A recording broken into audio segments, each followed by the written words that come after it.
तो जय जिनेन्द्र सभी से। जय और जिनेन्द्र संस्कृति जी। जय जिनेन्द्र, जय जिनेन्द्र। तो हम क्लास शुरू करते हैं अभी। एक बार मैं म्यूट कर देती हूँ सब। तो आज हमारी चर्चा का विषय है 25 बोल की चतुर्भंगी। तो चतुर्भंगी हम शुरू करते हैं। 25 बोल तो आप लोगों ने सबने पढ़े ही होंगे। और ये जो 25 बोल हैं, इनको अब क्या है, किसी भी चीज को और अधिक गहरा करने के लिए और अधिक स्ट्रॉन्ग करने के लिए, हमारे अंदर बस जाए, उसके लिए हम हर पहलू से उसे जानने की, समझने की कोशिश करते हैं। तो चतुर्भंगी मतलब चार हिस्से, चार भांगे, चार हिस्से। तो चार हिस्सों में हम हर बोल को समझने की कोशिश करते हैं। चार हिस्सों में एक कि ये जो 25 बोल हैं, ये तो हमने जान लिए कि बोल कौन से हैं, मगर हमारा किस बोल से कैसा संबंध है, हम किस बोल का हिस्सा हैं, या हमारे अंदर कौन सा बोल है या कितने बोल हैं। एक बात तो ये। दूसरा, ये जो बोल हैं ये जीव हैं या अजीब हैं। हमने जीव और अजीब को समझा। तो ये जो 25 बोल हैं, इसमें से कुछ बोल जीव हैं और कुछ बोल अजीब हैं। तो कौन से बोल जीव हैं और कौन से बोल अजीब हैं, कौन से बोल कम है, कौन से अधिक हैं। इस पूरे लोक में जितने भी बोल हैं, चाहे गति चार हो, नरक गति, तिर्यंच गति, मनुष्य गति, देव गति, कौन से गति के जीव सबसे कम हैं और कौन सी गति के जीव सबसे अधिक हैं। तो कम अधिक। और दूसरा, ये जितने भी बोल हैं, इनमें कर्मों का क्या समावेश है, कौन से कर्म के कारण ये जो जीव जहां जैसे हैं वैसे हैं।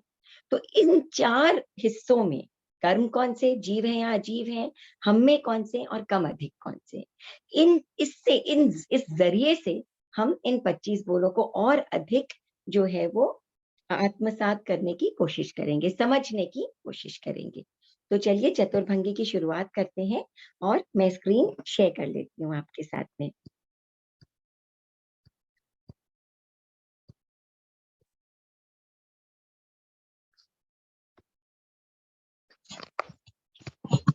तो 25 चतुर्भंगी, ठीक है। तो हमारे ये चार बोल हैं। पहला कि इन 25 बोलों में जिस किसी भी बोल की हम चर्चा कर रहे हैं, तो उस बोल का हमसे क्या रिश्ता है, हम में कौन सा बोल है या हम में कितने बोल हैं। दूसरा कि वो जो बोल है वो जीव है या अजीब है। तीसरा कि वो जो बोल है उसके जितने भी भेद हैं, उनमें से कौन सा भेद कम है और कौन सा भेद अधिक है। और चौथा कि कर्मों के साथ क्या संबंध है, कौन सा कर्म उसका कारण है या कौन सा कर्म जो है वो उससे संबंधित है। ठीक है। सो चलिए सब म्यूट कर लीजिए।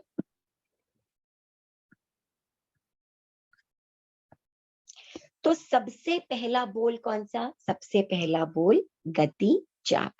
पहला बोल गति चार। कौन सी गतियां हैं, कौन सी चार गतियां हैं? नरक गति, तिर्यंच गति, मनुष्य गति और देव गति। जीव कितने प्रकार के होते हैं? दो प्रकार के, सिद्ध और संसारी। सिद्ध वो जीव हैं जिन्होंने सारे कर्मों का क्षय कर दिया है, जो मोक्ष चले गए हैं और अब वो इस गति के गमनागमन से अलग हो गए हैं, अब कभी भी वो इसका हिस्सा नहीं बनेंगे। और जो भी बचे हुए जीव हैं वो सारे संसारी जीव हैं, जिनका कर्मों से लेना देना है, जिन्होंने सारे कर्मों को क्षय नहीं किया है, जो अपने कर्म के अनुसार नई नई गतियों में परिभ्रमण करते रहते हैं और करते रहेंगे जब तक कि वो सिद्ध ना हो जाए। ठीक है। हर जीव सिद्ध होगा ऐसा तो नहीं है, लेकिन नहीं होगा तो हमेशा परिभ्रमण करते रहेंगे। मगर इन अनंत जीवों में से जो जीव सिद्ध हो जाएंगे वो फिर संसारी जीव नहीं कहलाएंगे। और ये जो संसारी जीव हैं, ये चार प्रकार की गतियों में परिभ्रमण करते हैं। नरक गति, तिर्यंच गति, मनुष्य गति और देव गति। संसारी जीवों की इन चार गतियों के अलावा और कोई सी भी गति नहीं हो सकती है। तो नरक गति के जीव जो अधोलोक में नारकी के रूप में उत्पन्न होते हैं, वो नरक गति के जीव, जहां पर अनेकों प्रकार के कष्टों को सहते हैं और अपने कर्मों को काटते हैं। तिर्यंच गति के जीव हम बाद में समझते हैं, पहले देवगति। देवगति के जीव मोस्टली, कुछ अधोलोक में भी है, लेकिन मोस्टली जो है वो ऊपरी लोक में रहते हैं। तो जो व्यंतर हैं वो नीचे की तरफ हैं, या जो भवनपति देव हैं वो और भी नीचे की तरफ हैं। ज्योतिष जो है वो मध्य लोक में है, और बाकी जो वैमानिक देवता है वो सब ऊपरी लोक में विराजमान है। और इनके जो है वो मानसिक कष्ट इनके भी होते हैं, परंतु जो शारीरिक कष्ट हैं वैक्रिय शरीर वाले होते हैं, और अनेकों पुण्यों का से अपने पुण्य जो है, जो उन्होंने बांधे हैं, उनको, उनके फलों को वो वहां पर भोगते हैं। तो ऐसा जीवन वो व्यतीत करते हैं। तो ये देवगति और नरक गति के जीव हैं। इसके अलावा मनुष्य, मनुष्य दो प्रकार के होते हैं। कौन से? एक समूचे मनुष्य जो हमारे मलमूत्र आदि 14 अशुचि स्थानों में उत्पन्न होते हैं, और दूसरे हमारे जैसे मनुष्य जो पंचेंद्रिय पर्याप्त मनुष्य हैं। इनमें कर्म भूमि वाले भी होते हैं, अकर्म भूमि वाले भी होते हैं। कर्म भूमि वाले जो काम करके ऐसी मसी कृषि बिजनेस जॉब करके और अपना जीवन यापन करते हैं। दूसरे जो कोई भी प्रकार का कार्य नहीं करते हैं, कर्म इस प्रकार का कार्य नहीं करते हैं, व्यवसाय इत्यादि, जिनके पास कल्प वृक्ष आदि होते हैं, जिनसे ही उनका सारा काम हो जाता है। ना भोजन की उन्हें आवश्यकता। हम काम क्यों करते हैं? क्योंकि हमें वस्तुओं की आवश्यकता होती है, और उन्हें प्राप्त करने के लिए हमें मेहनत करनी पड़ती है। अगर स्वतः ही मिल जाए तो कौन मेहनत करेगा? तो इसीलिए कर्म भूमि और अकर्म भूमि के ये जो पर्याप्त मनुष्य होते हैं वो होते हैं। इसके अलावा जितने भी जीव होते हैं, मनुष्य, नारकी और देवताओं को छोड़ करके, वो सारे के सारे जीव तिर्यंच गति के अंतर्गत आते हैं। चाहे वो पंचेंद्रिय जीव हो, हाथी घोड़ा शेर इत्यादि, चतुरेंद्रिय जीव हो जैसे कि मक्खी मच्छर इत्यादि, त्रिएंद्रिय जीव हो जैसे कि चींटी इत्यादि, द्विंद्रिय जीव हो जैसे कि लट सीप शंख इत्यादि, या एकेंद्रिय जीव हो जैसे कि पृथ्वी का, आपका तेजस का, वायु का, या वनस्पति का। इनमें व्यवहार राशि के जीव भी होते हैं, अव्यवहार राशि के जीव भी होते हैं, निगोद के जीव, सारे जीव इसी तिर्यंच गति में, केवल मनुष्य देवता और नारद को छोड़कर और कोई भी जीव यदि है तो आप समझ जाइए कि वो तिर्यंच गति का जीव है। तो ये 4 गतियां हैं। अब सबसे पहला प्रश्न उठता है कि इन 4 गतियों में से, नरक गति, तिर्यंच गति, मनुष्य गति और देव गति, इन 4 गतियों में से हमारी गति कौन सी है? हमारे पास कौन सी गति है? तो हमारे पास है मनुष्य गति। कौन सी गति है हमारे पास? ये मनुष्य गति है। ठीक है, ये तो बहुत सिंपल सी बात है, हम जानते हैं हमारी मनुष्य गति है। दूसरा, जो जीव है या अजीव है, कौन जीव है या अजीव है? ये जो गति है, ये जीव है या अजीव है? तो गति स्वयं तो अजीव ही है, द्रव्य के रूप में तो अजीव ही है, लेकिन जब ये गति हमारा हिस्सा बनती है, हम उस गति को जीते हैं, तब क्या हो जाता है कि वो जो गति होती है वो अजीव हो जाए, वो जीव हो जाती है। यानी कि जब तक वो गति बंधी हुई रहती है, तब तक वो द्रव्य गति कहलाती है।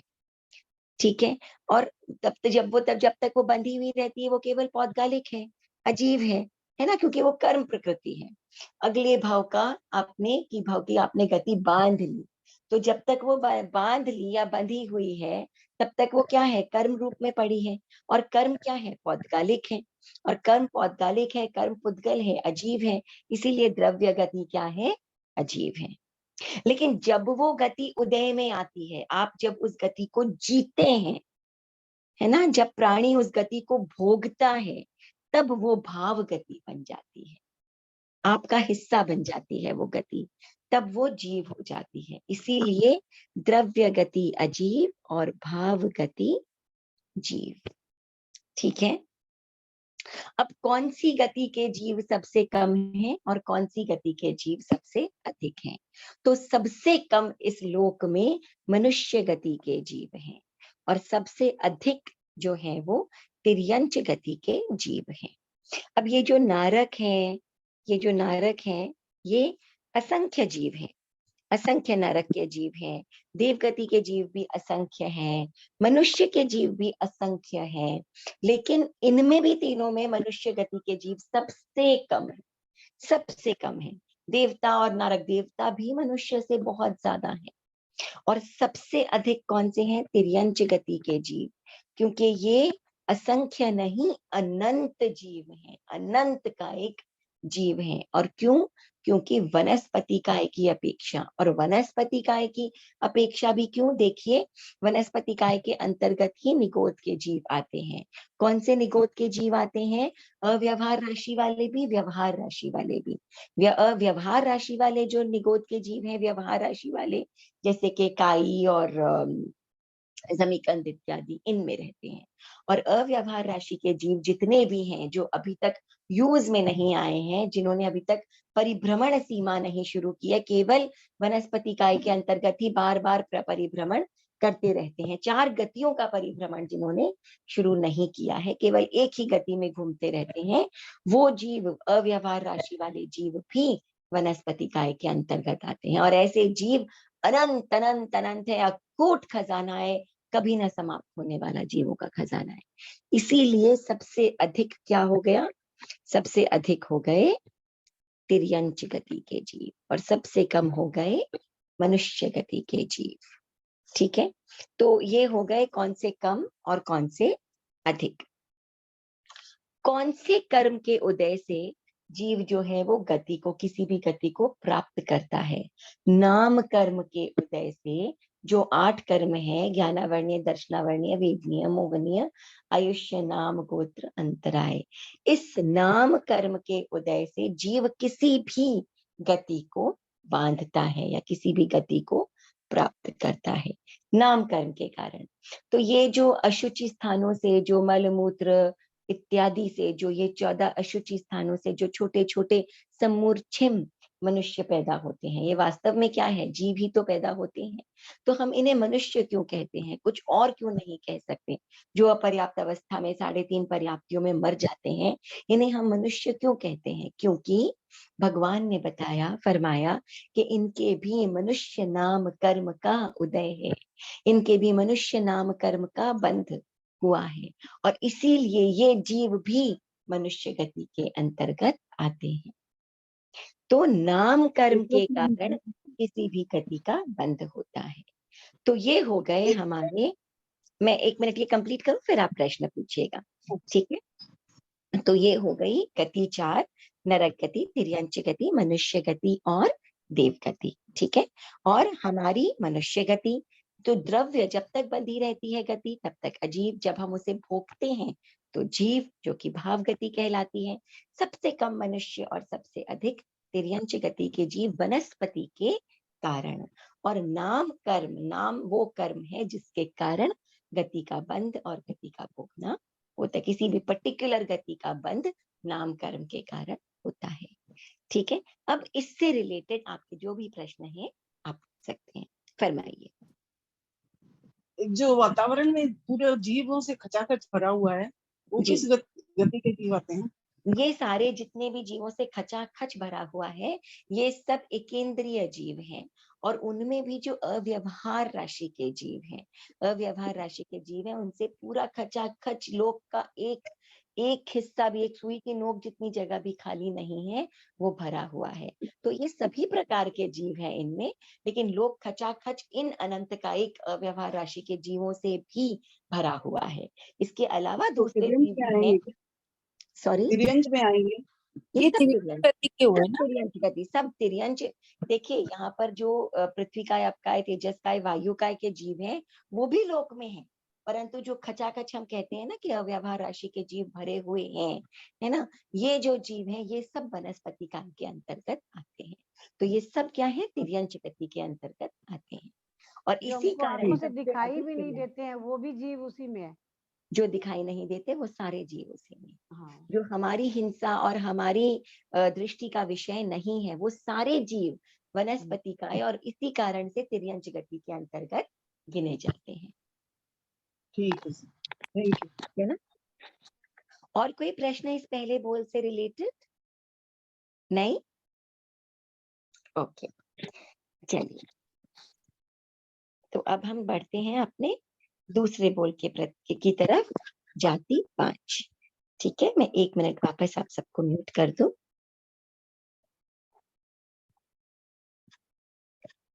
ऑलराइट, तो दूसरा बोल जाति 5। ठीक है, जाति 5 कौन सी जाति 5? एकेंद्रिय,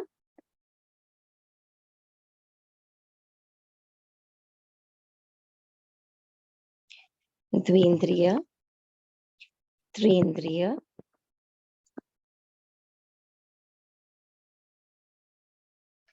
चतुरिंद्रिय और पंचेंद्रिय, ये जाति 5। ठीक है, तो ये एकेंद्रिय, द्विंद्रिय, त्रिंद्रिय, चतुरेंद्रिय और पंचेंद्रिय। एकेंद्रिय जीव कौन से? सारे स्थावर काय के जीव, पृथ्वी काय, आप काय, तेजस काय, वायु काय और वनस्पति काय। बाकी जितने भी जीव हैं, द्विंद्रिय, त्रिंद्रिय, चतुरेंद्रिय और पंचेंद्रिय, चाहे वो मन वाले हो या बिना मन वाले हो, वो सब त्रसकायिक जीव कहलाते हैं और त्रस नाड़ी में रहते हैं। तो ये क्या है? ऐसे जीव जो अपनी इच्छा से अपने सुख की पूर्ति के लिए, दुख से मुक्ति के लिए और आत्मरक्षा के लिए अपनी इच्छा से हलन चलन जो जीव कर सकते हैं, वो सारे जीव त्रसकायिक जीव कहलाते हैं। और ये जो हमारा लोक होता है ना, कुछ इस प्रकार का ये लोक होता है हमारा, त्रिशराव संपुटाकार, है ना, सुप्रतिष्ठक आकार का ये लोक होता है हमारा। और इसमें बिल्कुल बीचों बीच में ये, मतलब ऐसे ये वो वाला फिगर है हमारा, जिसे कहते हैं ना, ऐसे फ्लैट नहीं है, ऐसे इस प्रकार का फिगर है, ऐसे ऐसा फिगर है ये लोक का, है ना, ऐसे मोटाई भी है इसकी, ये मोटाई है इसकी, है ना। तो ये लोक ऐसा होता है और इस लोक के बीचों बीच में बिल्कुल सेंटर में, है ना, क्या चलता है? बिल्कुल आप समझिए एक एप्पल हो, एक एप्पल को आप इमेजिन करिए, कल्पना कीजिए, और उसके बीचों बीच में बिल्कुल अगर आप एक रॉड डाल दें, तो उसे हम क्या कहते हैं? ये है हमारी त्रस नाड़ी। तो इस त्रस नाड़ी के बाहर लोक में, अलोक में तो खैर कोई जीव है ही नहीं, लेकिन लोक में ही केवल जीव है। और इस लोक में भी सिर्फ और सिर्फ इस त्रस नाड़ी में ही सारे जो त्रसकायिक जीव रहते हैं, चाहे वो नारकी ही क्यों ना हो, तिर्यंच क्यों ना हो, मनुष्य क्यों ना हो, या वो देवता क्यों ना हो, जितने भी त्रसकायिक जीव है वो इसमें रहते हैं। इसके बाहर ये जो हिस्सा है, इसमें केवल स्थावर काय के जीव रहते हैं, पृथ्वी काय, आप काय, तेजस काय, वायु काय, वनस्पति काय के जीव रहते हैं। और एकेंद्रिय जीव जो है वो अंदर भी है, बाहर भी है, लेकिन त्रसकायिक जीवों का निवास जो है वो केवल इस त्रस नाड़ी के अंदर है। तो अब क्या है कि ये जो द्विंद्रिय है, जैसे सीप, शंख, लट इत्यादि, त्रिइंद्रिय जीव है, चींटी, जू, लीक, है ना, और चतुरिंद्रिय जीव है, जैसे कि मक्खी, मच्छर, कॉकरोच, स्पाइडर, ये सब चतुरिंद्रिय जीव है। और पंचेंद्रिय, यहाँ तक के सारे जीव बिना मन वाले होते हैं। पंचेंद्रिय जीव जो होते हैं मन वाले भी हो सकते हैं, बिना मन वाले भी हो सकते हैं। तो जो असंगी मनुष्य हैं, वो क्या है? पंचेंद्रिय जीव है, लेकिन वो बिना मन वाले होते हैं। हमारे जैसे मनुष्य हैं, देवता हैं, नारक हैं और अनेकों तिर्यंच हैं पंचेंद्रिय, जो मन वाले भी होते हैं। तो ये हो गए हमारी जाति 5। अब ये जो जाति 5 है, इनमें से हमारी जाति कौन सी? तो हम पंचेंद्रिय जाति के जीव हैं, पंचेंद्रिय जाति के, जी 5 इंद्रियों वाली जाति के जीव हैं। देवता, नारक आदि भी सब पंचेंद्रिय जीव हैं। ठीक है, और अब ये जो पंचेंद्रिय, ये जो जाति है, ये क्या है? अजीव है या जीव है? तो बिल्कुल गति की ही तरह जब तक जाति बंधी हुई रहती है, जब हम अगला जन्म बांधते हैं, तो उसमें क्या है? सब कुछ एक साथ ही तो बनता है, गति के साथ जाति भी बनती है। तो जब तक ये जाति बंधी हुई रहती है, तब तक ये द्रव्य रूप में पड़ी रहती है, पौद्गलिक है, तब तक ये अजीव है। और जब हम इसे भोगते हैं, इस जाति को जीते हैं पंचेंद्रिय के रूप में, तब ये भाव जाति बन जाती है और जीव हो जाती है। तो द्रव्य जाति अजीव और भाव जाति जीव। कम कौन से हैं और अधिक कौन से हैं? पंचेंद्रिय जो जीव हैं वो सबसे कम होते हैं। अब आप देखिए पंचेंद्रिय जीव कितने हैं? सारे नारक पंचेंद्रिय, सारे देवता पंचेंद्रिय, और सारे हमारे जैसे कर्म भूमि के मन वाले मनुष्य सारे के सारे पंचेंद्रिय, और इसके अलावा मन वाले सारे तिर्यंच पंचेंद्रिय, और कितने ही जो बिना मन वाले जीव हैं वो भी मन वाले पंचेंद्रिय तिर्यंच हैं, वो भी पंचेंद्रिय, और जितने भी अशुचि स्थानों में उत्पन्न होने वाले छोटे छोटे समूर्छम मनुष्य हैं, वो भी सारे पंचेंद्रिय। मगर इसके बाद भी सारे में से सबसे कम कौन से होते हैं? यही पंचेंद्रिय जीव, सब मिला करके भी सबसे कम है। उनसे ज्यादा है चतुरेंद्रिय जीव, उनसे ज्यादा त्रिएंद्रिय, द्विएंद्रिय, और सबसे ज्यादा कोई सबको एक साथ मिला दे और एक तरफ एक इंद्रिय जीवों को डाल दें तो भी सबसे अधिक ये एक इंद्रिय जीव हैं। और क्यों ये सबसे अधिक हैं? क्योंकि ये जो वनस्पति काय वाले निगोद के जीव हैं, जो पूरे लोक में फैले हुए अकूट खजाना है अव्यवहार राशि का, ये सब वनस्पति काय तिर्यंच गति के अंतर्गत, एक इंद्रिय के अंतर्गत आते हैं। और इस कारण से सबसे अधिक जीव कौन से हो गए? एकेंद्रिय के जीव सबसे अधिक हो गए। तो सबसे कम पंचेंद्रिय के जीव और असंख्य मनुष्य, असंख्य देवता, असंख्य नारक और असंख्य पंचेंद्रिय तिर्यंच, लेकिन सब मिला करके भी सबसे कम है। और ये द्विंद्रिय, त्रिंद्रिय, चतुरेंद्रिय सारे त्रस्काय को मिला लें तो भी उनसे अधिक ये एकेंद्रिय जीव है। क्यों? क्योंकि जीवों का अखूट खजाना इसी एकेंद्रिय के अंतर्गत आता है। कितनी इंटरेस्टिंग बात है ना ये। और उसके बाद में कर्म कौन सा? बिल्कुल जाति की ही तरह नाम कर्म के कारण जीव किसी भी गति का बंध करता है और उसे, किसी भी जाति का बंध करता है और उसे भोगता है। तो कारण कौन सा हो गया? नाम कर्म। नाम कर्म के कारण जाति बंध होता है। ठीक है, किस कर्म के कारण उदय होता है गति का? नाम कर्म का उदय जब होता है तब जाति नाम कर्म का जब उदय होता है तो जाति को, गति नाम कर्म का उदय होता है तब गति को भोगता है। जाति नाम कर्म का उदय होता है तब किसी भी जाति को जीव उस रूप में भोगता है। तो ये हो गई जाति 5। अब गति और जाति में से कोई भी प्रश्न कुछ भी रिलेटेड आप पूछना चाहें आप पूछ सकते हैं। एक प्रश्न मेरा है संस्कृति जी कि जी, जब जी, जी। द्रव्य अजीब है तो वो किसके चिपके रहते हैं? जो अपने जन्म अगला लेना है तो जी, कहीं तो किसी के तो रहते होंगे, उनके भाव में आने के बाद तो आत्मा से चिपके जब तो जीव हो गए। जी। उससे पहले वो क्या पुद्गलों के रूप में ब्रह्मांड में घूमते रहते हैं? हाँ, ये तो है ही कि अपने जो पूरा ये लोक है ना, इसके अंदर अनेकों प्रकार की वर्गणाएं, जो पौद्गलिक वर्गणाएं जो है वो विद्यमान रहती हैं। ठीक है, अब जैसे भगवान महावीर हैं तो उन्होंने जब सारे कर्मों का क्षय किया, या समझिए जब उन्होंने 4 घाती कर्मों का क्षय किया यानी क्या हुआ? उनसे वो छूट गए और हमेशा के लिए छूट गए। अब उनके पास वो वापस नहीं आकर चिपक सकते। क्यों नहीं चिपक सकते? क्योंकि वो राग द्वेष के कारण चिपकते हैं, नहीं तो नहीं चिपक सकते। किसी चीज में गोंद लगा होगा तभी तो चिपकेगा ना, बिना गोंद के कैसे चिपकेगी कोई चीज? ऐसे ही तो नहीं आकर के चिपक सकती। कोई चिपचिपा पदार्थ हो तब वो चिपकेगा, और वो चिपचिपा पदार्थ राग द्वेष उनका छूट गया तो नहीं चिपकता। बचे खुचे जो कर्म हैं उनको क्षय करके और वो मोक्ष चले जाते। अब वो जो कर्म छूटे वो फिर से वर्गणाओं के रूप में लोक में विद्यमान रहते हैं। तो जब कोई दूसरा व्यक्ति राग द्वेष सहित वाला जब कर्मों का बंधन करता है तो जो योग्य वर्गणाएं हैं वो आकर उनसे चिपक जाती हैं। तो ये लोक में व्याप्त है ये जो वर्गणाएं हैं। तो ये क्या, सार्वजनिक है यानी? सॉरी क्या फरमाया आपने? ये सार्वजनिक है, जिसने उसमें आया वही उसके चिपक गया। हाँ, जो जिस वातावरण में अभी हाँ। बैठते हैं वहां पर आपके चारों तरफ जो वर्गणाएं हैं उनमें से अब आपको शरीर योग्य वर्गणाएं लेनी है तो आपने वो उठा ली, कर्म योग वर्गणाएं लेनी है आपने वो उठा ली, तो वो आकर के और आपका हिस्सा बन जाते हैं। और जब तक आपका हिस्सा बने रहते हैं वो बने रहते हैं। और जब उस कर्म के उदय में आने का समय आता है तब वो फल के रूप में देता है आपको, चाहे वो गति के रूप में दे, जाति के रूप में दे, शरीर के रूप में दे, और फल देकर दुख और सुख के रूप में दे, पुण्य रूप में दे, पाप रूप में दे, और उसके बाद वो आपको फल दे करके और आपसे अलग हो जाता है। अलग हो जाता है तो फिर से वो जो है वो वातावरण में रहता है, किसी और को उसकी आवश्यकता होती है फिर से उसको उठा लेता है। ठीक है ना? संस्कृति नाम कर्म से जाति मिलती है? जैसे नाम हम लोग ने अपना नाम रखा कुसुम, या ऐसे कैसे नाम कर्म से मतलब नहीं नहीं नहीं, नाम मतलब क्या कर्म हुआ? ऐसे नहीं होता है। देखिए हमारे जो 8 कर्म है ना, ज्ञानावर्णी, दर्शनावर्णी, वेदनीय, मोहनी, आयुष्य, नाम, गोत्र, अच्छा वो, हाँ। अंतराय, इनमें से जो 4 अघाती कर्म है उनमें से ओ, एक है नाम कर्म। और ये हाँ हाँ नाम हाँ। कर्म किस कारण से क्या काम है इस नाम कर्म का, कि जो भी आपकी गति, जाति इत्यादि आपकी जो शरीर सुंदरता इत्यादि ये जो सारी चीजें मिलती है, ये सब नाम कर्म के कारण मिलती है।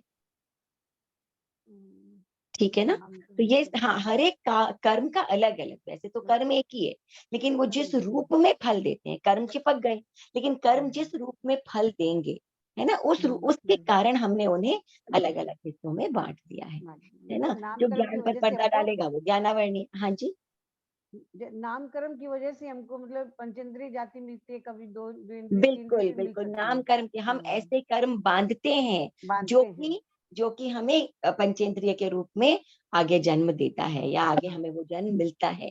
उस कर्म को जो इस रूप में फल देता है, हमने उस कर्म का नाम कर्म दे दिया है। हाँ, ठीक है। और संस्कृति कोई जी, प्रश्न? जी जी जी। त्रस नाड़ी में तो त्रस और स्थावर दोनों जीव रहते हैं। जी तो बिल्कुल, त्रस दोनों नाड़ी के जीव, बाहर खाली त्रस स्थावर नाड़ी जीव के रहते हैं। बाहर केवल स्थावर जीव रहते हैं। बिल्कुल ठीक ठीक ठीक है ना। हाँ, हाँ। और कोई प्रश्न? नहीं, ठीक। तो ये हो गया हमारा दूसरा बोल, जाति 5। तीसरा बोल हम करते हैं काय 6। ठीक है, तीसरा बोल काय 6। कौन से हैं ये काय? पृथ्वी काय, अप काय, तेजस काय, बिल्कुल, अप काय, तेजस काय, वनस्पति काय, वायु काय, वनस्पति काय त्रस काय और त्रस काय। ठीक है ना।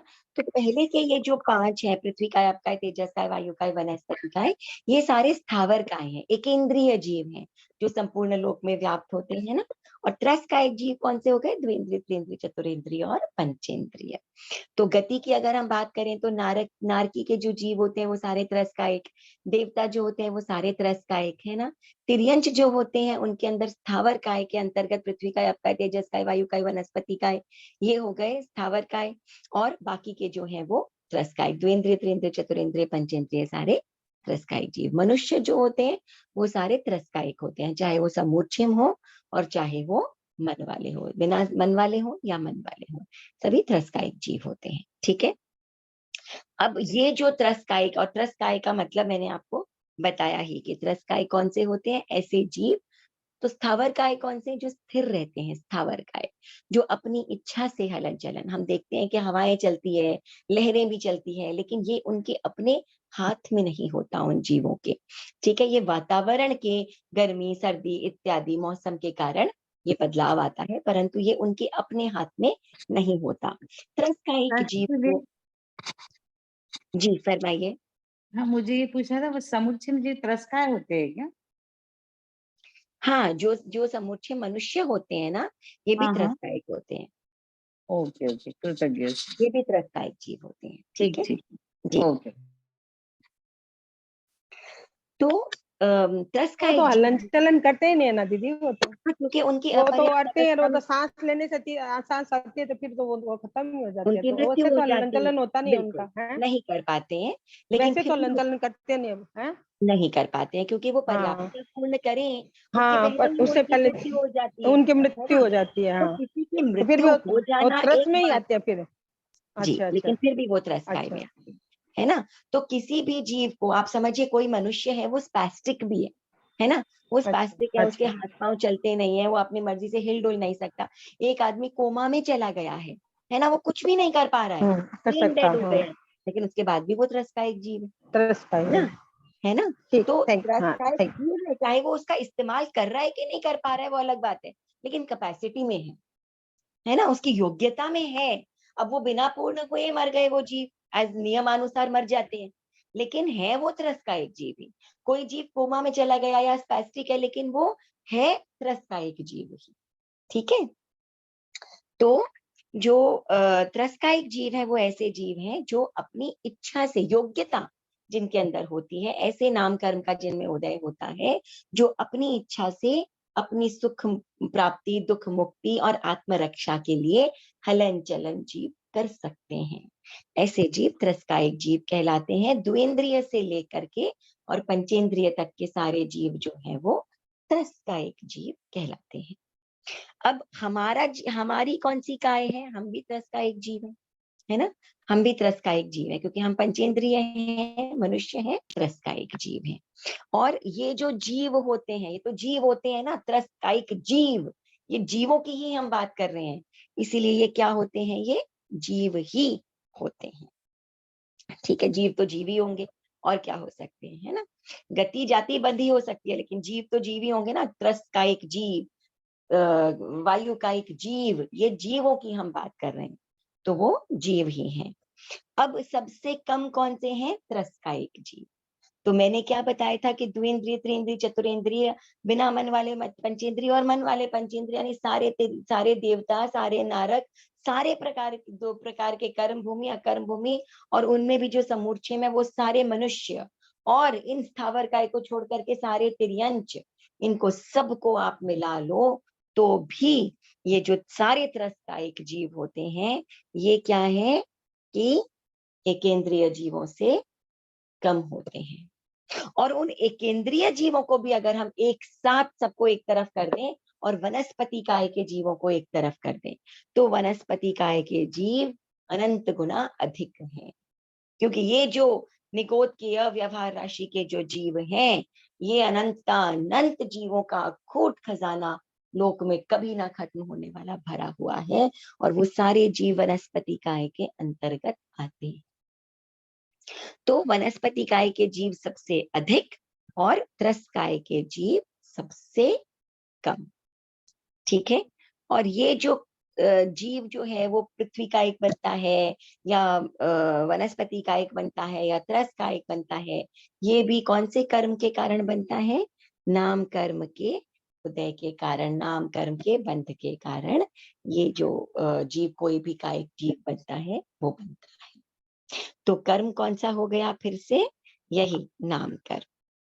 ठीक है, सो हमारी त्रस्काय और जो ये जिन जीवों की हम बात कर रहे हैं, ये जीव हैं, इसीलिए जीव और कम त्रस्कायिक, सबसे अधिक वनस्पति काय के जीव निगोद की अपेक्षा से, अव्यवहार राशि की अपेक्षा से, और नाम कर्म इनका कारण हो गया। तो ये हो गया तीसरा बोल काय 6। अब इस काय 6 में से कोई भी प्रश्न यदि आप पूछना चाहें तो अवश्य पूछिए। तो संस्कृति जी, वनस्पति काय में फिर एकेंद्रिय की जीव क्यों नहीं जोड़ दिए और खाली इसको अलग क्यों किया? क्योंकि एकेंद्रिय जीव जो होते हैं वो कितने प्रकार के होते हैं? 5 प्रकार के।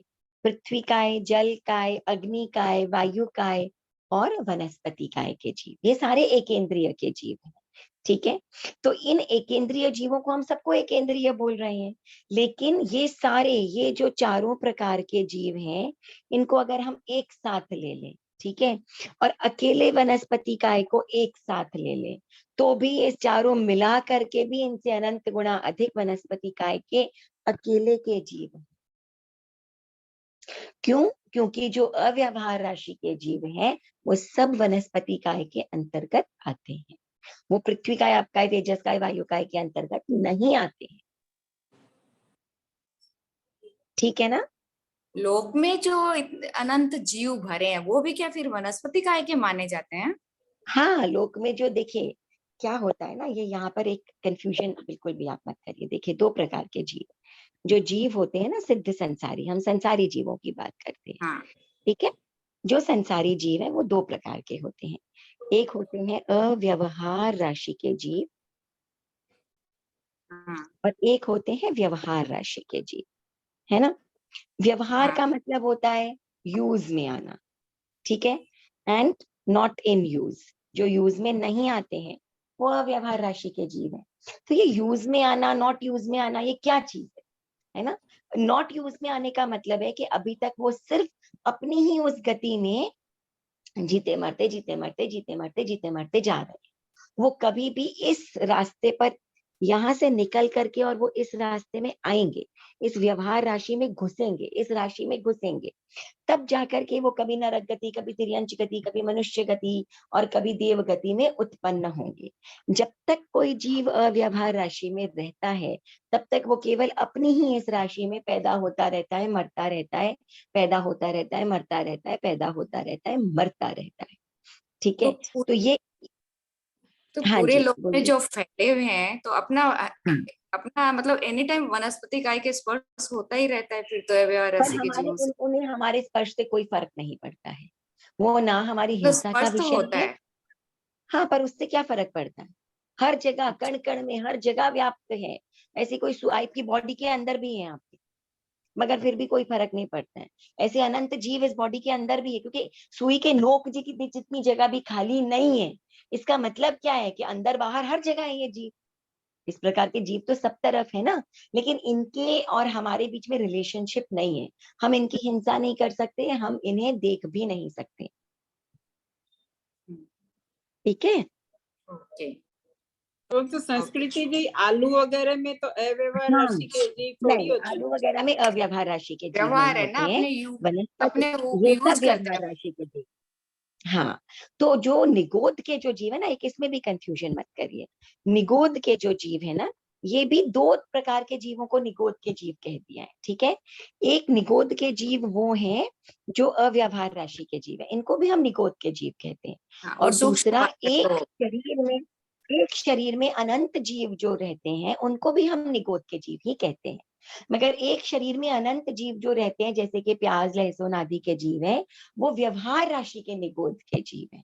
और ये जो अव्यवहार राशि के जो जीव हैं, इनको भी हम निगोद के जीव कहते हैं। अब जो अव्यवहार राशि के निगोद के जीव हैं, ये क्या है कि जब व्यवहार राशि में आते हैं तो ये वन वे है, यहाँ से वापस बैक एंट्री नहीं है। एक बार व्यवहार राशि से व्यवहार राशि में आ गए तो आ गए, उसके बाद वापस कभी अव्यवहार राशि में नहीं जा सकते, उस निगोद में एंट्री नहीं है। लेकिन व्यवहार राशि में क्या है कि कोई जीव है वो दो प्रकार का होता है। हमने बात की थी ना, काय परीत काय अपरीत, है ना। ऐसे जीव जो एक शरीर में एक ही जीव रहता है, और ऐसे जीव जो एक शरीर में अनंत जीव रहते हैं। तो एक शरीर में जो अनंत जीव रहते हैं वो किन में रहते हैं? जमीकंद, काई इत्यादि में, फंगस वंगस इनमें रहते हैं। तो ऐसे जो जीव है वो भी निगोद के जीव कहलाते हैं। अब जब कोई जीव समझिए काय परीत से काय अपरीत होता है, जब वो इसमें चला जाता है निगोद में, है ना, कोई लहसुन प्याज काई इत्यादि किसी गति में चला जाता है वो, तब क्या हो जाता है कि वो निगोद का जीव बनता है। लेकिन यहाँ से वापस बैक एंट्री है ना। इसके बाद वापस वो जीव इस निगोद से निकल सकता है, लेकिन इस निगोद से एक बार जीव निकलते हैं तो उसके बाद बैक एंट्री नहीं है। उसके बाद एक बार व्यवहार राशि में आ गए तो आ गए, फिर वापस अव्यवहार राशि में जाना नहीं, हो ही नहीं सकता है। ये कोई वन वे रास्ता है, ये वन वे ट्रैफिक है। लेकिन ये जो व्यवहार राशि वाले निगोद और अनिगोद के जीव हैं, अभी हम अनिगोद के जीव, हम निगोद में नहीं है अभी, है ना। तो जब हमारा, जैसे समझिए कोई भी जीव अगर संख्यात वर्षों तक, संख्यात समय तक वो अगर नहीं जाता है मोक्ष, तो वो निश्चित ही निगोद में गिर जाएगा। कौन से निगोद में गिरेगा? एक शरीर में अनंत जीव वाला, व्यवहार राशि वाले निगोद में, और यहाँ से वापस भी निकल जाएगा। ठीक है, तो ये जो निगोद है इसमें, हाँ जी, सूक्ष्म निगोद और बादर निगोद दो होते हैं, तो सूक्ष्म निगोद ये होएगा मतलब हाँ, जो अव्यवहार। सूक्ष्म निगोद के जीव हैं वो अव्यवहार राशि वाले जीव हैं। क्यों सूक्ष्म निगोद है? क्योंकि ना वो हमारी आंखों का विषय है, ना हमारी हिंसा का विषय है। और ये जो बादर निगोद वाले जीव होते हैं ना, जो व्यवहार राशि में होते हैं, ये जीव क्या है? ये हमारी हिंसा का और हमारी आंखों का विषय दोनों ही होते हैं, इसीलिए हम इन्हें बादर निगोद के जीव कहते हैं। ठीक है, इनके अंदर आना जाना संभव है, लेन देन संभव है इनके साथ में, लेकिन इनका हमारे साथ में रिलेशनशिप तब तक नहीं है जब तक ये व्यवहार राशि में ना आ जाए। और संस्कृत कोई, में जी, अगर हम लोग फैन ऑन करे तो फिर बोलते ना फैन ऑन करे तो फिर हिंसा होती थी। कौन से जीवों की होती फिर? अव्यवहार राशि की होती वायु होगी। का एक जीवों की हिंसा हो सकती है, इनमें बहुत सारे धूल के कण हवा में हो सकते हैं। देखिए ऐसा होता है ना कि सूक्ष्म जीव जो होते हैं, एक वो तो क्या होते हैं कि हमें दिखते ही नहीं है, वो किसी भी परिस्थिति में नहीं दिखेंगे, ठीक है। लेकिन जो बादर जीव हो सकते हैं, अब देखिए जैसे किसी की आंख खराब हो जाती है तो उसको क्या होता है, कम दिखने लगता है। तो बहुत सी चीजें ऐसी होती है जो बिल्कुल ठीक आंख वालों को दिखता है, लेकिन जिसकी आंखें खराब है उसको नहीं दिखते, और खराब हो गई और नहीं दिखता, और खराब हो गई और नहीं दिखता। हर आदमी थोड़ी पतली सी सुई के छेद में धागा डाल सकता है, आंख खराब हो गई नहीं दिख सकता। लेकिन जो सूक्ष्म जीव होते हैं वो किसी को भी नहीं दिखते, उनका शरीर हम में से किसी को भी नजर, किसी माइक्रोस्कोप, बड़े से बड़ा माइक्रोस्कोप लेकर के भी नहीं दिखते, है ना।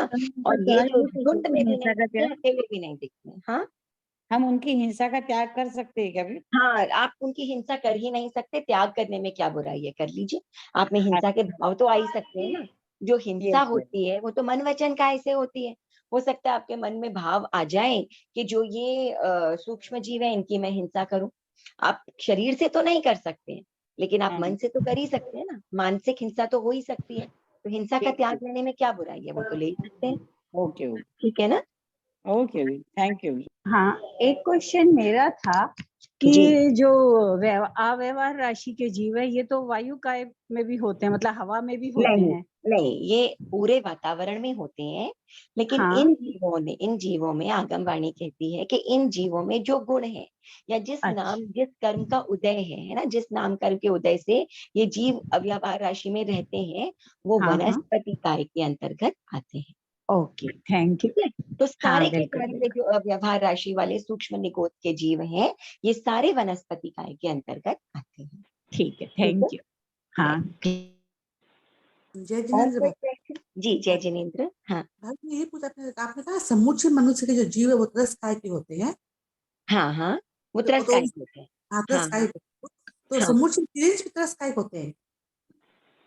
हाँ, उसमें क्या प्रॉब्लम है, छोटे छोटे जीव है ना, जो जीते हैं, पैदा होते हैं, मर जाते हैं, पैदा होते हैं, मर जाते हैं, जो मनुष्य जाति के जीव हैं। लेकिन ये जो जीव है, ये क्या है, त्रस का एक जीव है, क्योंकि किसी भी जीव के अंदर अगर एक minute, Sampriti, I'm in the Jainism class right now. Okay? Yeah, yeah. सो ये जो जीव होते हैं जिनके अंदर एक से अधिक इंद्रियां आ गई है ना, वो जीव क्या हो जाते हैं, वो त्रस्तायिक जीव हो जाते हैं। और ये जो समूचे मनुष्य होते हैं, इनके अंदर क्या होता है, आहार पर्याप्ति पूर्ण करते हैं, शरीर पर्याप्ति पूर्ण करते हैं, इंद्रिय पर्याप्तियां भी पूर्ण कर लेते हैं। यानी कि कौन सी इंद्रियां हैं, 5, स्पर्शेंद्रिय, रसनेन्द्रिय, घ्राणेन्द्रिय, चक्षुरेन्द्रिय और श्रोत्रेंद्रिय। ये सारी इंद्रियों की पर्याप्तियां भी पूर्ण कर लेते हैं। लेकिन उसके बाद जब श्वासोच्छ्वास पर्याप्ति पूर्ण करने का समय आता है, उस समय श्वास ले लेते हैं, लेकिन निश्वास छोड़ने से पहले ही इनकी निश्चित ही मृत्यु हो जाती है। तो क्योंकि इनके अंदर स्पर्शेंद्रिय से अधिक इंद्रियां हैं, 2 नहीं, 3 नहीं, 4 नहीं, 5 इंद्रियां, ये कौन से जीव हो गए, ये तो त्रस का एक जीव हो गए ना। ये यूटिलाइज नहीं कर पाते, किसी चीज को यूटिलाइज नहीं कर पाती, क्यों, क्योंकि इनकी अपर्याप्त अवस्था में ही मृत्यु हो जाती है। पर क्योंकि एक समय इनके से जी जी जी मतलब जी, इनके पूरे इंद्रियां पूर्ण हो जाती है एक समय। बिल्कुल पूरी पूरी इंद्रियां पूर्ण हो जाती है इनकी। दीदी आपका वीडियो ऑन कीजिएगा, वीडियो ऑन कर, अच्छा अभी सुनने मैं में ये मजा पूछूं, जो आता है। समुच्चय मनुष्य होते हैं समुच्चय क्रिएंस भी होते हैं ना? हेलो, हाँ जी, क्या क्या करना अरे है आप। मनुष्य होते हैं समुच्चय क्रिएंस भी होते होंगे ना? हाँ, जो तिर्यंश होते हैं वो भी जीने मरने वाले होते हैं, वो भी हाँ, तो होते हैं, उसमें लेकिन वो भी ये त्रस्तायक होते हैं क्या? वो भी त्रस्तायक होते हैं क्या? अलग अलग प्रकार के होते हैं। देखिए जो तिर्यंश होते हैं, अब वो द्विंद्रिय वाले भी होते हैं, त्रिइंद्रिय वाले भी होते हैं, चतुरेंद्रिय वाले भी होते हैं, एकेंद्रिय वाले भी होते हैं, लेकिन जो मनुष्य होते हैं ना, वो केवल पंचेंद्रिय वाले। ओके ठीक है ओके। ना। हाँ, जैसे हम बोलते हैं ना कि ऐसा कहा जाता है कि जो बिच्छू है वो गाय के गोबर में उत्पन्न होता है, उत्पन्न होने वाला जीव है ना, लेकिन वो एकेंद्रिय जीव तो नहीं है ना। तो क्या है कि ये जो जीव होते हैं वो पंचेंद्रिय जीव भी नहीं है। तो जो तिर्यंच पैदा होते हैं वो तो हर इंद्रिय वाले पैदा होते हैं, मगर जो मनुष्य पैदा होते हैं वो केवल पंचेंद्रिय ही पैदा होते हैं। ठीक है ना, चाहे वो समूर्छे में क्यों ना। त्रियंश सारे पैदा होते हैं, एकेंद्रिय भी होते हैं, द्विंद्रिय भी होते हैं, त्रिइंद्रिय भी होते हैं, चतुरेंद्रिय भी होते हैं, पंचेंद्रिय भी होते हैं। लेकिन मनुष्य जो होते हैं, देवता जो होते हैं, नारक जो होते हैं, वो केवल और केवल पंचेंद्रिय ही पैदा होते हैं। ओके भाभी। एक ठीक है ना। अव्यवहार राशि और व्यवहार राशि का डिफरेंस एकदम क्लियर करिएगा ना शॉर्ट में। व्यवहार और अव्यवहार राशि अब का व्यवहार और अव्यवहार राशि का डिफरेंस क्लियर करते हैं। ठीक है, चलिए आप थोड़ा सा म्यूट होइए क्योंकि फिर आवाज आएगी नहीं क्लियर आपको। जी ठीक है ना, ओके। तो देखिए क्या है कि ये जो पूरा लोक है ना, इसमें क्या है, दो प्रकार के जीव होते हैं, एक अव्यवहार राशि के जीव और एक व्यवहार राशि के जीव। व्यवहार का मतलब होता है यूज में आना। यूज में आने का यहाँ क्या मतलब है, अलग अलग गतियों में यूज में आना, है ना। कभी मनुष्य बन जाना, कभी तिर्यंच बन जाना, कभी नारक बन जाना, कभी देवता बन जाना, कभी फिर मनुष्य बन जाना, कभी फिर तिर्यंच बन जाना। तो रकम रकम की ये जो गतियां जीव करता है, इसे हम कहते हैं यूज में आना। ये व्यवहार राशि के जीव हैं। तो सारे जीव, जितने भी जीव हैं, वो इस व्यवहार राशि में कहाँ से आते हैं, ये सारे जीव आते हैं अव्यवहार राशि से। और कब आते हैं कि अव्यवहार राशि, एक चीज हम समझ लेते हैं कि अव्यवहार राशि के जो जीव हैं वो अनलिमिटेड है, अनलिमिटेड, इनफाइनाइट, वो कभी खत्म नहीं होते हैं, कभी, मतलब उनकी कोई काउंटिंग ही नहीं है, कुछ भी नहीं है, ठीक है। लेकिन जो व्यवहार राशि के जीव है वो भी हम तो नहीं गिन सकते। एक मिनट, किसी का अनम्यूट हो गया।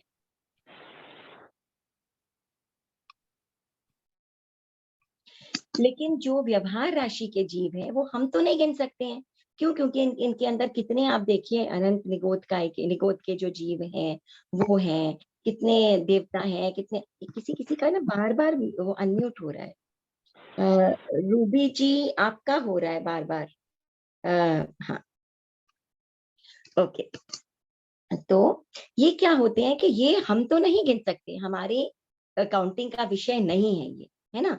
लेकिन फिर भी इनकी काउंटिंग फिक्स्ड है। फिक्स्ड का मतलब समझ में आया, हम नहीं गिन सकते लेकिन फिक्स्ड। जैसे एक, समझिए आप, नमक की बोरी है ना। उस नमक की बोरी के अंदर एक एक एक एक एक एक दाना नमक का, क्या हम गिन सकते हैं उन नमक के दानों को? हम नहीं गिन सकते हैं। लेकिन है तो फिक्स्ड ना, काउंटिंग तो है ही। किसी में ऐसी कैपेसिटी हो, किसी में ऐसी योग्यता हो तो वो गिन लेगा उसको। हमारे बस का नहीं, हम नहीं गिन सकते, है ना। नमक को छोड़िए, हम तो एक चीनी की बोरी के चीनी के दाने भी नहीं गिन सकते। लेकिन उनकी क्वांटिटी तो है ही ना कुछ तो है ही उसकी क्वांटिटी, कोई ना कोई गिनती तो है ही उसकी, है ना। फिक्स्ड गिनती है। बिल्कुल वैसे ये जो व्यवहार राशि के जीव हैं, इनकी गिनती फिक्स्ड है। हम नहीं गिन सकते बिल्कुल उस नमक की बोरी के समान, लेकिन गिनती फिक्स्ड है। मगर ये जो अव्यवहार राशि के जीव है, इनकी कोई गिनती ही नहीं है ही नहीं, अनलिमिटेड है। अब क्या होता है कि जो ये व्यवहार राशि की जो गिनती फिक्स्ड है, इसमें से अगर एक जीव कम हो जाए, अगर एक जीव कम हो जाए तो क्या हो जाएगा, गिनती गड़बड़ा जाएगी, है ना। तो उस गिनती को बराबर करने के लिए एक जीव अव्यवहार राशि से व्यवहार राशि में आ जाता है, ठीक है। और वो गिनती कम होती कैसे है, अगर व्यवहार राशि से एक जीव मोक्ष चला जाए तो गिनती कम हो गई, और गिनती कम हो गई तो उस गिनती को पूरा करने के लिए अव्यवहार राशि से रैंडम मतलब बाय चांस, कोई भी एक जीव, ऐसा कुछ नहीं है, तो सारे एक जैसे जीव हैं, उनमें कौन सा श्रेष्ठ और कौन सा कम श्रेष्ठ, वो एकदम बाय लक एक जीव निकल करके और व्यवहार राशि में आ जाता है। अब आप सोचिए तो उनके भी जीवों का, कर्म होंगे ना शास्त्री दीदी, हाँ जी, क्या अव्यवहार क्या? राशि वाले के जीवों के भी कर्म होंगे ना। बिल्कुल, वो कर्म बांधते वो हैं, कर्म के पर उनके हिसाब से उनके तो फिर कैसे, वो रैंडम कैसे? बस एकदम बाय रैंडम, बाय नियति वश बस एक जीव निकल के आ जाता है। क्योंकि उनके कम ज्यादा वाला सिस्टम तो हो ही नहीं सकता है ना, एक जैसे जीव है। उनके पास एक्स्ट्रा स्कोप कहाँ पर है, कोई स्कोप नहीं है उनके पास भी। जैसे मरुदेवा माता आई थी, नहीं, मरु देवी माता जो तो आई थी, एक इंद्रिय से आई थी ना। देखिए मरु देवी माता का जो जीव है उसमें बहुत सारी स्टोरीज चलती हैं, बहुत सारी स्टोरीज चलती हैं, ठीक है ना। तो कुछ जीव, कुछ जो कहते हैं वो कहते हैं कि भाई वो एक केले के वृक्ष का जीव थी, वनस्पति काय का जीव बनी, और वहां से वो डायरेक्टली मनुष्य गति के जीव में आई, है ना। कि पास में कोई बहुत ही कंटीला झाड़ था और बार बार हवा चलती और उस केले के पेड़ को बहुत कष्ट हुआ करता, मगर समभाव से सहन किया, या जो भी आप कह सकते हैं कि इतने वो कर्मों का क्षय हुआ वहां पर कि वो नेक्स्ट भाव में मनुष्य भाव मिल गया। कुछ कहते हैं कि ये मतलब पहला ही मनुष्य भव था या पहला ही त्रस्त कायिक भव था। तो कई स्टोरीज चलती हैं, लेकिन ये बात जरूर है कि कोई भी जीव जब अव्यवहार राशि से व्यवहार राशि में आता है तो अपने आप में बहुत बड़े सौभाग्य की बात है। वहां कर्मों का कोई बहुत बड़ा लेन देन नहीं है, सौभाग्य की बात। अब वो जो आप समझिए स्थावर का एक जीव बनता है आकर के। सॉरी इंटरप्ट, तो क्या जी अव्यवहार राशि में भी इंक्रीमेंट होता है जैसे व्यवहार राशि में? बिकॉज वहां पे गिनती फिर वहां पे भी तो गड़बड़ा जाएगी। तभी तो अनलिमिटेड है ना, जो चीज अनलिमिटेड है उसमें क्या कम और ज्यादा होगा, आप निकाल लीजिए, उसमें से कोई फर्क ही नहीं पड़ेगा। जब व्यवहार राशि को और अव्यवहार राशि को हम कैलकुलेट करते हैं तो नहीं, बिल्कुल कैसे अभी कैलकुलेट तो करते हैं ऐसे आपको धीरे पता है धीरे कि धीरे अथाह समुद्र जीवों का, अथाह अथाह मतलब अनलिमिटेड समुद्र, और उसमें जो व्यवहार राशि के जीव है वो आप मानिए कुछ बूंद, इतना फर्क है। तो पर क्या ऐसे कहना चाहते हैं? बूंद हाँ, बूंद करके अगर निकल जाते हैं तो नहीं, उसमें कोई वो वो नहीं ना कभी फर्क नेवर पड़ेगा। एंडिंग है, वो नेवर एंडिंग खजाना। जो आगमवाणी हमें हमें मिली है वो ये कहती है कि नेवर एंडिंग खजाना है, अनलिमिटेड, अनलिमिटेड। उस जैसे मैं आपको एक इंक्रीमेंट एग्जांपल नहीं होता है, बताती हूँ, इसमें जैसे है उतने ही अनलिमिटेड। हाँ, अनलिमिटेड मैं आपको बताती हूँ कैसे हो सकता है कि मानिए नंबर है ना, नंबर है, सबसे बड़ा नंबर कौन सा है? 5, इन्फिनिटी। 10, हजार, 10,000, लाख, करोड़, 10 करोड़, अरब, खरब, उसके आगे कोई इन्फिनिटी। सरब गरब कुछ भी होता होगा, उसके आगे एक हाँ। और नंबर हो सकता है। और बड़ा नंबर ले लीजिए, उसके आगे एक और नंबर हो सकता है ना। हर अमाउंट में, हर राशि में आप 1 रुपया और जोड़ सकते हो, और फिर एक जितना भी बड़ा नंबर उसमें एक और जोड़ सकते हो आप। तो वो अनलिमिटेड है, उसका कोई अंत ही नहीं है। ऐसे ही ये अव्यवहार राशि के जीव है, कोई अंत नहीं है इनका। और इसीलिए हम इन्हें अनंत जीव कहते हैं, अनंत, ऐसे कौन से जीव एंडलेस। जो अव्यवहार राशि से निकल ही नहीं सकते? हाँ, नहीं निकलते हैं, सारे जीव थोड़ी अव्यवहार राशि से निकल जाएंगे, निकल अभवि जाएंगे तब तो उनको अभवि जीव बोलेंगे?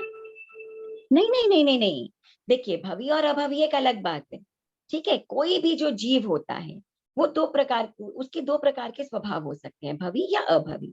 भवी यानी जिसमें मोक्ष जाने की क्षमता हो, और अभवी यानी जिसमें मोक्ष जाने की क्षमता नहीं हो, है ना। तो ये जितने भी अनंत कायिक जीव जो है अव्यवहार राशि में, इसमें से भवी भी हैं और अभवी भी हैं।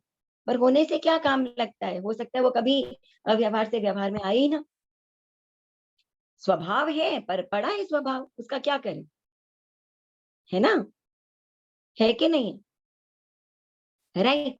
और अब जो भवी जीव और अभवी जीव संसार में भी है, मतलब इस व्यवहार राशि वाले भी हैं, है ना। और व्यवहार राशि में ये जीव है भवी और अभवी, इनमें भी अनेकों जीव है जो इसी संसार में ही रह जाएंगे।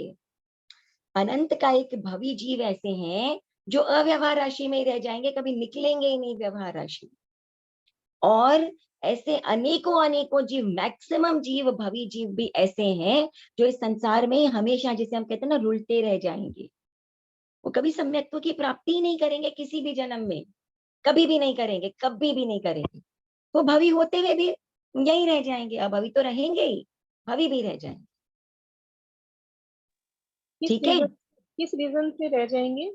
क्योंकि वो कभी सम्यक्त्व की प्राप्ति करेंगे ही नहीं। योग्यता होना एक बात है, मगर उस योग्यता का यूज में आना अलग बात है।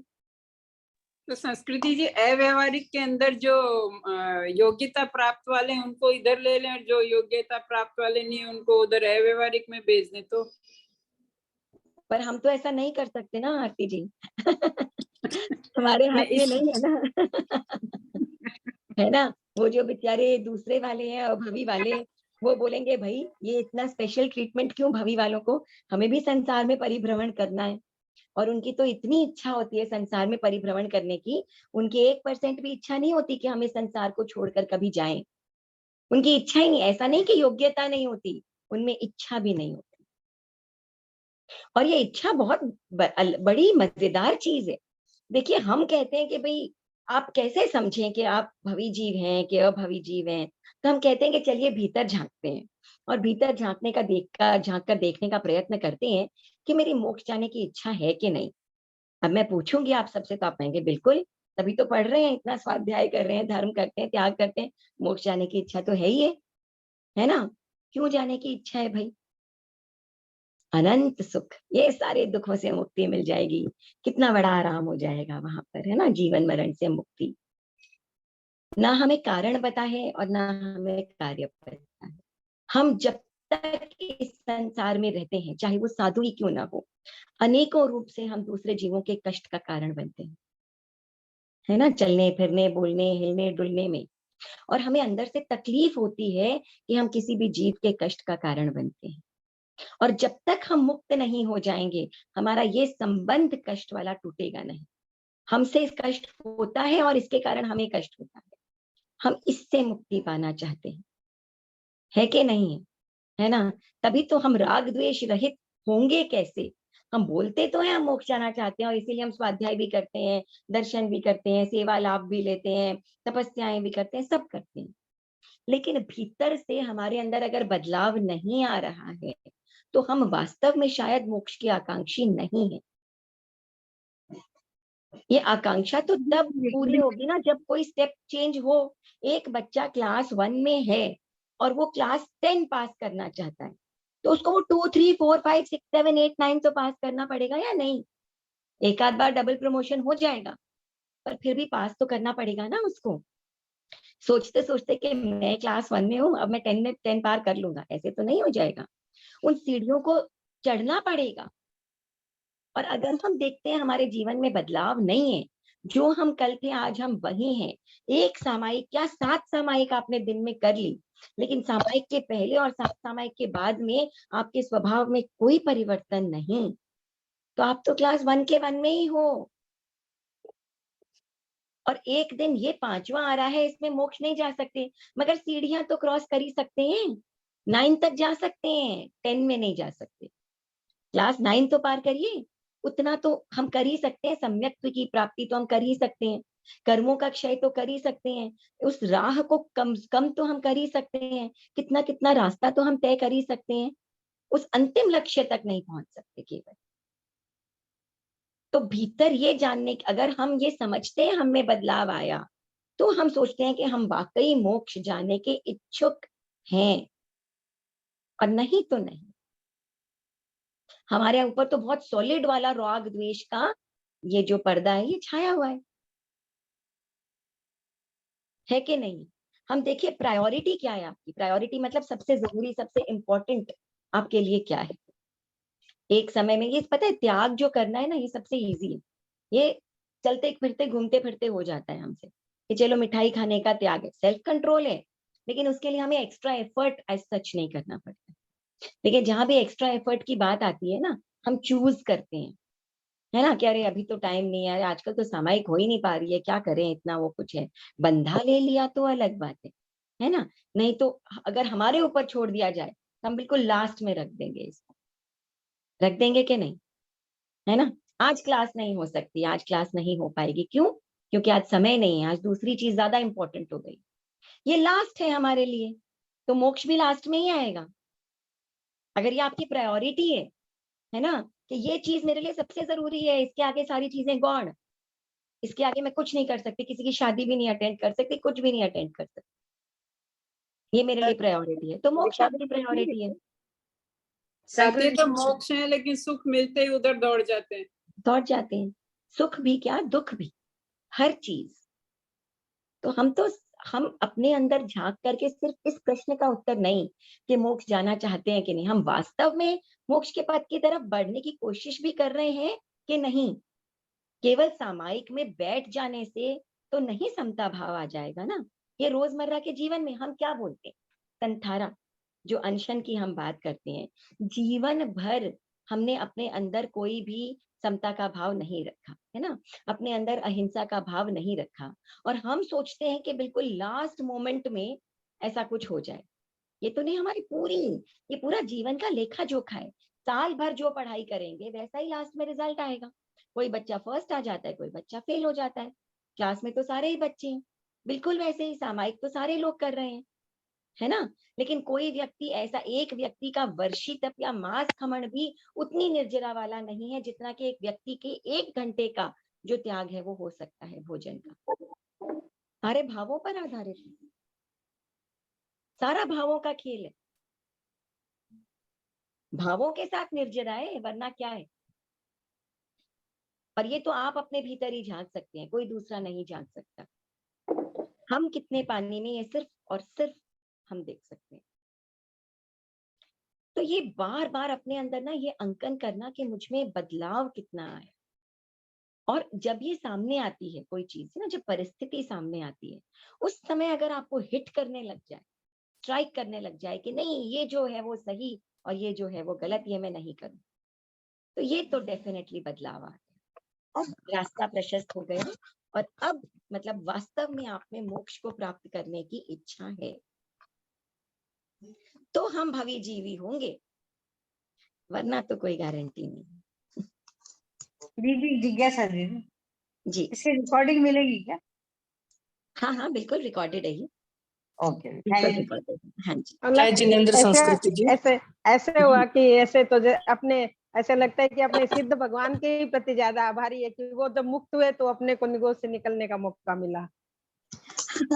बिल्कुल, ये तो है ही, लेकिन ठीक है, नियतिवश एक जीव निकल हाँ, जाता है इसमें। वही पर हाँ, हाँ, तो ये अपने बात भाई आए, जरूर है, फिर निगोज से निकल के ही अपने आए, वो निकल मोक्ष जाते गए हैं। तब अपने आए। तो आज की जो आपकी संस्कृति जी। परिस्थिति है ना, आज की जो परिस्थिति है कि निगोद से, सूक्ष्म निगोद से निकल करके यहाँ आए, त्रस का एक जीव बने, उसमें भी एक मनुष्य जीव बन गए, वो भी मन वाला मनुष्य, और उसके बाद आपके पास हाथ पांव सलामत है, रहने को घर है, खाने को रोटी है ना। जब धर्म आदमी में कब आता है? जब उसके साथ चारों तरफ सारी सुख सुविधाएं पूरी है, लीजिए अब धर्म के लिए समय निकले, है कि नहीं है? है ना। तो सब कुछ है आपके पास में, आपको इसकी चिंता करने की जरूरत नहीं है कि आगे क्या होगा, या कौन रोटी डालेगा, या हाथ पांव सलामत नहीं है, दिमाग चलता नहीं है, बुद्धि है नहीं, ऐसा सब कुछ नहीं है। और इसके बाद भी अगर हम इसका इस्तेमाल नहीं कर पाते हैं, तो पता नहीं ऐसा मौका फिर मिले ना मिले। तो कोई और प्रश्न, कोई कुछ फरमा रहे थे, मैंने मैं जय जिनेंद्र संस्कृति जी। जय जिनेंद्र हाँ, जी। आज जो टॉपिक लेके हम चल रहे हैं बहुत ही अच्छा लग रहा है। जी मेरी आपसे एक विनती रहेगी कि निगोद जी, को लेकर के आप एक स्पेशल सेशन जरूर रखें। निगोद, निगोद को लेकर। इसके बाद 9 घाटियां जिसे पार करके हमें मनुष्य जन्म मिला है, ऐसा जी कुछ सब्जेक्ट सुनने की इच्छा है। जी ठीक है, जरूर। तो अभी तो हमने आज चतुर्भंगी इसीलिए शुरू कर दी कि एग्जाम्स आ रहे हैं और फर्स्ट ईयर का सिलेबस है, तो सभी के आएगा, तो रिवीजन हो जाएगा एक तरह से सबका। तो टाइम वैसे 11:30 हो गया है। एक सवाल एक्स्ट्रा था, क्लास एक सवाल हमारे था एग्जाम भाभी। के बाद में एक्स्ट्रा क्लास है तब करेंगे, उस समय तो अच्छा लगेगा, समय भी जी मिल बिल्कुल, जाएगा। जरूर जरूर, आप लोग हाँ, अपने उस समय टॉपिक, आप हाँ अपनी रिक्वायरमेंट्स रखिएगा, आप हाँ, जो चाहेंगे तो उसको ये मैं कोशिश हाँ, करूंगी कवर परीक्षा के करने बाद की। में तो बीच बीच में ये सब क्लासें हो जाएगी कुछ जरूर, दिन तक। डेफिनेटली एक हाँ टॉपिक कंप्लीट होगा तो हम जरूर रखेंगे, हाँ, है ना। एक सवाल था भाभी मेरा। जी थैंक जी जी, यू। फरमाइए जी। ये पूछते हैं जैसे मतलब अव्यवहार राशि से जितने लोग जाएंगे सिद्ध बनेंगे, अव्यवहार राशि से उतने ही आएंगे, एक्स्ट्रा नहीं आएंगे? मतलब व्यवहार राशि में एक्स्ट्रा नहीं, लिमिटेड जितना है उतना एक्स्ट्रा ही नहीं जाएंगे, आएंगे, कम बेसी एक्स्ट्रा नहीं नहीं होंगे? आएंगे, क्योंकि व्यवहार राशि की जो क्वांटिटी है ना, उतनी वो रहेगी। फिक्स्ड है, वो ठीक फिक्स्ड है। ओके ओके ठीक है ना। हाँ। चलिए, तो सिद्ध जीव अनंत है और अव्यवहार राशि के भी अनंत हैं, लेकिन जो ये जो सांसारिक जीवों का जो व्यवहार राशि का जो की जो काउंटिंग है, क्वांटिटी है, ये डेफिनेटली फिक्स्ड है। ठीक है ना। एक क्वेश्चन था जी कि जैसे हम मोक्ष के लिए बेस्ट मानते हैं कि चलो मोक्ष मिल जाएगा तो सबसे बेस्ट है, बट मोक्ष में ऐसा नहीं है कि हम अपने कर्तव्यों से च्युत करना चाहते हैं अपने आप को? क्या कर्तव्य है? विमुख करना चाहते, जैसे कर्तव्य कौन अपने, से जैसे कर्तव्य? अपने संसार जो भी है, अभी परिवार में जी रहे हैं तो डेफिनेटली परिवार के प्रति कुछ तो कर्तव्य बनता ही है। जैसे महावीर स्वामी जी थे तो उन्होंने भी तो कर्तव्य निभाया था, एंड देन वो गए थे जब तक वो माँ बाप नहीं थे, राइट। अब आप मुझे ये चीज बताइए कि इस जन्म में आपका एक परिवार है, आपके लोग हैं, भाई बहन हैं, सबके प्रति आपका कर्तव्य है जो आप निभा रहे हैं, ठीक है। अब आप अगले जन्म में चले गए, ठीक है, कभी ना कभी तो जाएंगे ही किसी और जन्म में, राइट। तब वो जो यहाँ वाली फैमिली है उसका कर्तव्य कौन निभाएगा? वो तो फिर सही बात है, पता नहीं, वो तो हम नहीं निभा पाएंगे ना। तो परिवार होगा तभी तो कर्तव्य होगा ये वाला, है ना। तो हम कर्तव्य जो है, और ये भी सांसारिक कर्तव्य है, वास्तव में कर्तव्य ये है अगर हम किसी भी जीव की गति आरोहण में सहायक बन सकें, ये वास्तव में, क्योंकि आप किसी के लिए भी कितना भी कर लीजिए ना, अपना और ना किसी और का आना जाना आप रोक सकते हैं। तो वास्तव में सबसे बड़ा कर्तव्य, चाहे वो बच्चों के प्रति हो, चाहे वो अपने पेरेंट्स के प्रति हो, चाहे वो अपने आप के प्रति हो, वो ये है कि अगर आप उसकी आत्मा का उत्थान कर सकें किसी भी तरह से, तो वो वास्तविक कर्तव्य है जो भगवान ने निभाया। कितने कितने जीवों को तारा उन्होंने, है ना। सांसारिक कर्तव्य तो निभाते रहिए, आपके हाथ में कुछ नहीं है, लेकिन भगवान ने कितने कितने जीवों के तारणहार, सबसे बड़ा कर्तव्य उन्होंने निभाया। ये भगवान का परिवार, चतुर्विध धर्म संग जो हम बोलते हैं ना, ये उन्होंने अपने परिवार के प्रति ये कर्तव्य निभाया। अब जैसे राइट एट दिस मोमेंट अभी लगता है कि इसे पढ़ते रहो, ये सब किताबें, ये सब सुनते रहो, कितना अच्छा लगता है, और लगता है सच में इसी तरफ जाएं भी। बट फिर लगता है कि खाली यही सब करते रहेंगे तो डेफिनेटली कोई भी राजी तो नहीं रहेगा घर वाला, तो कि इस तरह से अपने दूसरे कार्यों से ये वो बात कर रहे हैं। चाहिए। देखिए, हम लोग सांसारिक जीव हैं, संसार को छोड़ा तो हमने है नहीं, तो संसार में रहते हुए सांसारिक कर्तव्यों का भी पालन करना पड़ता है। लेकिन एक चीज जरूर है सुनीता जी, कि आप ना वाइल आप अपने जीवन को, सांसारिक कर्तव्यों को निभा रहे हैं, उसके साथ भी आप अगर राग द्वेष को कंट्रोल में रखते हैं, तो भगवान की वाणी के सबसे बड़े अनुयायी आप बन जाते, है ना। अगर खाना बनाते समय भी आपके अंदर एक ये भाव रह रहा है कि देखो कैसे ये मतलब वनस्पति काय के जीव हैं, कैसे मेरा एक स्वभाव सा हो गया ना परमाधार्मिक जीव की तरह, इसको छौंक रही हूँ, इसको ये कर रही हूँ, वो कर रही हूँ, क्या करूँ, करना पड़ता है बारंबार। खमत खावनाम इच्छामि दुक्कडम, खाते समय मन में भाव रहे, किसी से बात हो गई, बाती हो गई, उस समय मन में समता भाव रहे, सर्वेंट्स के प्रति रहे, बच्चों के प्रति रहे, फैमिली के प्रति रहे, तो आप भगवान के पद के अनुयायी हैं। आपको बैठकर हर समय सुनना या पढ़ना थोड़ी जरूरी है। हमारे अंदर धर्म भीतर होता है, धर्म कभी किया नहीं जा सकता, धर्म आपका हिस्सा हो सकता है या नहीं हो सकता है। अरे भाई, धर्म कितना करते हो, करने की चीज है ही नहीं, धर्म का आपका हिस्सा हो सकता है या नहीं हो सकता है ना। बहुत बहुत आभार दीदी, बहुत बहुत आभार, थैंक यू सो मच। मिलते हैं नेक्स्ट क्लास में चतुर्भंगी। बुधवार को करेंगे कि हर बुधवार को करेंगे? बुधवार को करेंगे। हो सकता है एग्जाम से पहले अगर थोड़ा सा टाइम रहेगा तो मैं 1-2 क्लासेस इंक्रीज कर दूंगी। थैंक यू दीदी, थैंक यू। जय जिनेंद्र। Thank you. जय जिनेंद्र। हाँ, एक लास्ट क्वेश्चन पूछूं क्या? अच्छा, चलिए पूछिए। ये जो जीव है, अनंत काय जो जीव है वातावरण में फैले हुए, ये स्थावर का एकेंद्रीय जीव है क्या? ये सब स्थावर का है, जो अकूट खजाना जीवों का है, ये स्थावर का एकेंद्रीय वनस्पति काय के जीव है। इनके वनस्पति काय है। हाँ, ये जो शरीर कौन सा ये सारे जीव है ना, इनके वनस्पति काय नाम कर्म का उदय है, तो ये सारे वनस्पति काय। शरीर कौन सा होगा? वनस्पति काय का शरीर होगा इनके, औदारिक। अच्छा, ठीक है, थैंक यू। ठीक है ना दीदी। इसे बोल के बहुत बहुत धन्यवाद। बाकी के बोल की नेक्स्ट क्लास कब करवाएंगे? देखिए, वैसे तो नेक्स्ट वेडनेसडे को ही होना चाहिए, लेकिन अगर मेरे पास मंडे को मॉर्निंग में कोई दूसरी क्लासेस नहीं रही मैथ्स वगैरह की, तो मैं ग्रुप में मैसेज डाल दूंगी, पढ़ाई वाले ग्रुप में। अंतर यात्रा में भी डाल ही देते हैं मैसेज, समृद्धि डाल देती है, तो मैं क्लास रख लूंगी। मेरा है ना आपके ग्रुप में ऐड नहीं, आप ऐड कर लीजिए ना प्लीज। अच्छा, तो आप मुझे मैसेज कर दीजिए, फोन नंबर ले लीजिए 8851621592। ठीक, चलिए, ओके, थैंक यू।